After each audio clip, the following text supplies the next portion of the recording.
Seorang anggota polisi bernama Aibda Ahmad Karnain ditembak oleh rekan sesama polisi di Lampung Tengah.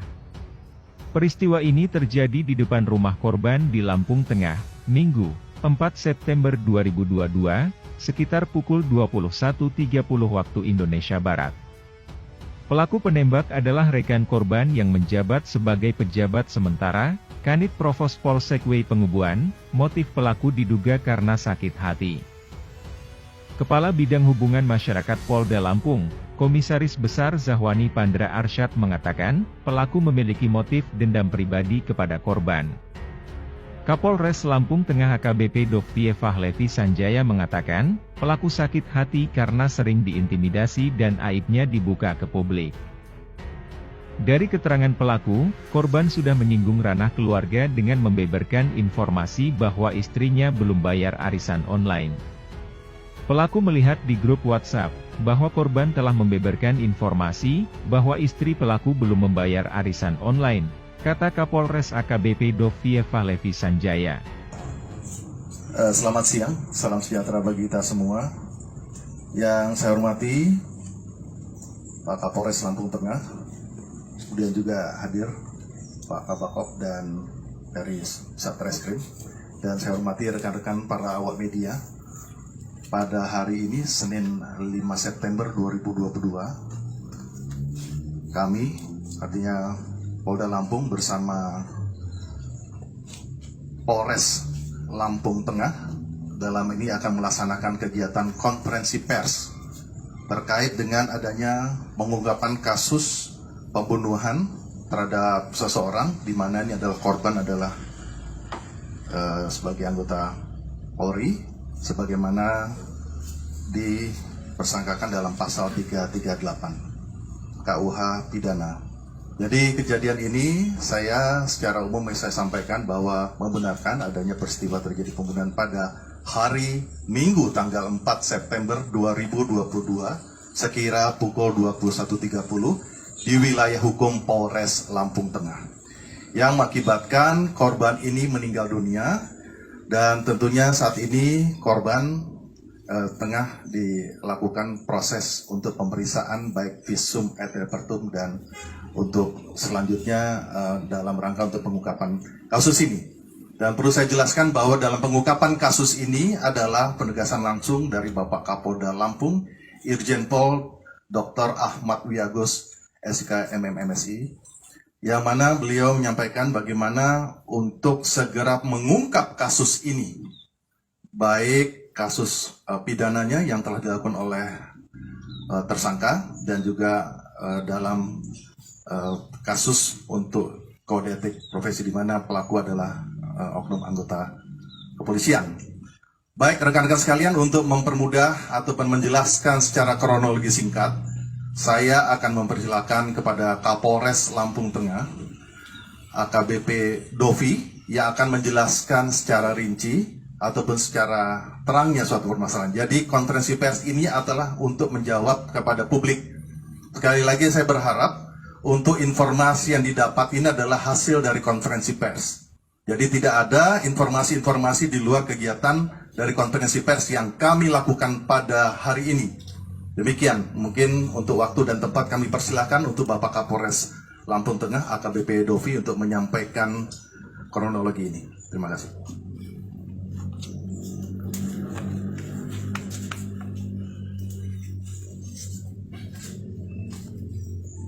Terima kasih Bapak Kabit Humas.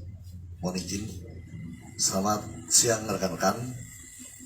Di sini kita akan menjelaskan kronologis pengungkapan dari kasus pembunuhan 338 KUHP. Di sini juga kita terapkan dari PP nomor 1 tahun 2003 dan Perpol nomor 7 tahun 2020. Artinya penegakan hukum ini kami akan lakukan dengan transparan, tegas, dan tanpa pandang bulu. Di sini respon cepat dari Polres Lampung Tengah terhadap informasi yang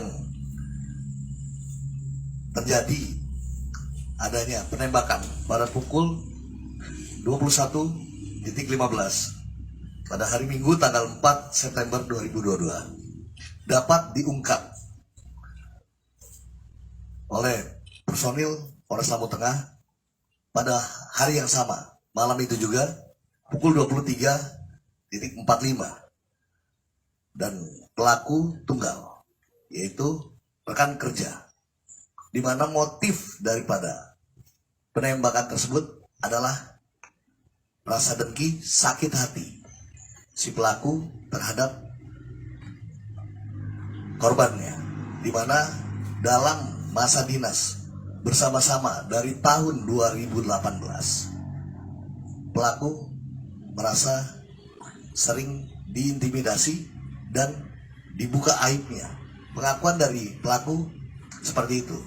Dan pada malam terakhir, pelaku merasa sudah tidak bisa membendung rasa sakit hatinya karena sudah menyinggung ke ranah keluarga, bahwa si pelaku menyampaikan melihat sendiri di grup WhatsApp mereka, si korban menyampaikan bahwa istri dari pelaku tidak atau belum membayar uang arisan online di grup mereka. Di situ pelaku sangat sedih, sangat kecewa, sangat kesal dengan perlakuan dari si korban.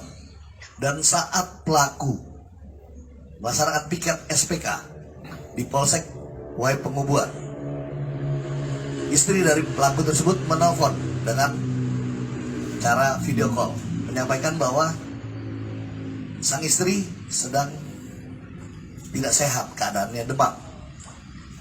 Maka pelaku izin kepada KSPK untuk kembali ke rumah, yang rumahnya itu tidak berjauhan dengan rumah korban, yaitu saudara AK. Pelaku ini, saudara RS, melintas di gang depan rumah dari si korban, yang harusnya untuk rumahnya pelaku masih berjalan lurus, namun karena teringat rasa kesal, rasa kecewa itu timbul niat karena sedang berdinas membawa senjata api. Langsung muncul niat seketika. Pelaku membelokkan motornya dan sampai di rumah korban. Saat sampai di rumah korban, pelaku memarkirkan kendaraan dan ternyata korban sedang duduk di teras. Pelaku panggil. Korban berusaha untuk menyamperi si pelaku di pagar, dibatasi pagar rumah.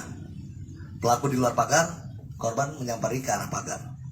Dan pagar belum dibuka, ternyata pelaku langsung menghunuskan senjata, menembak korbannya 1 kali, tepat di dada kiri. Dan korban langsung tersungkur, pelaku melarikan diri.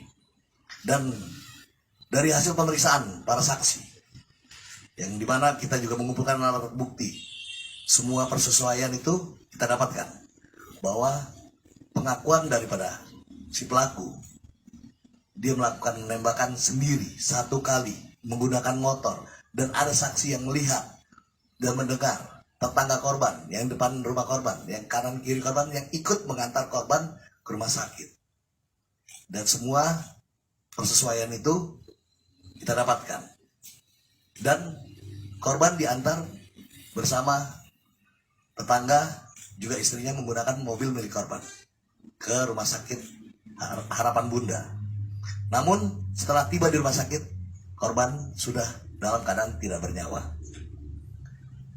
Dan pagi ini semua alat bukti sudah kami kumpulkan, proses sidik sudah dilaksanakan, dan kami akan prioritaskan untuk percepatan penanganan perkara tersebut tanpa tebang pilih. Jadi proses dari kode etik kepolisian, proses hukum pidana, dan ancamannya PTDH. Dan untuk pasal 338 KUHP, ancaman maksimalnya 15 tahun penjara. Terima kasih.